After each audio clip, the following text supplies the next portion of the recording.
nom ngoka to ngoke yung malo nom ngopa to ngoke si salo ngoke si sang ape ateleno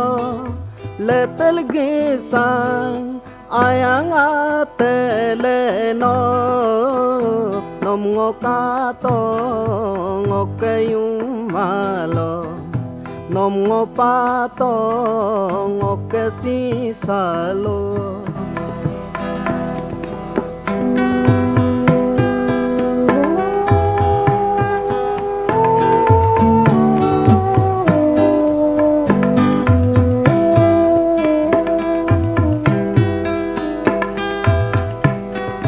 Donyi polo ke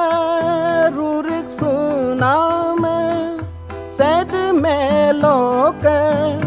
pirik suname letel tur dae tani gidaso ngope si sang ye namalopso nom ngokato ngoke yung malo nom ngopa to ngoke si salo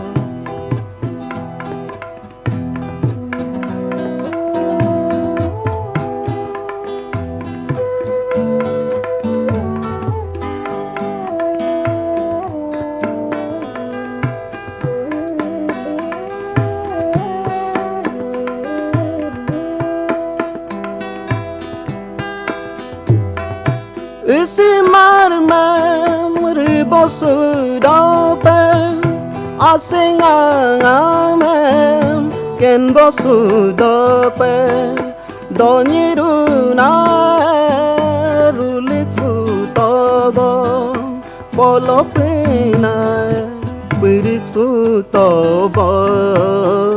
nom ngokato ngoke yung malo nom ngopa to ngoke si salo ngoke si sang api ateleno letel gisang ayang ateleno nom ngoka to ngoke yung malo nom ngopa to ngoke si salo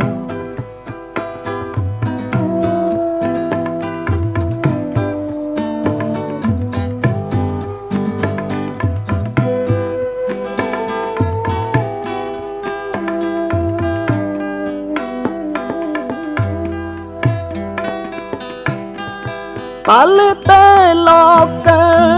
polo lolape ngoke ape lo dunayangem nyomra radalo roji di kampe ngoke ape lo nome ayangem nom ngokato ngoke yung malo nom ngopa to ngoke si salo nom ngoka to ngoke yung malo nom ngopa to ngoke si salo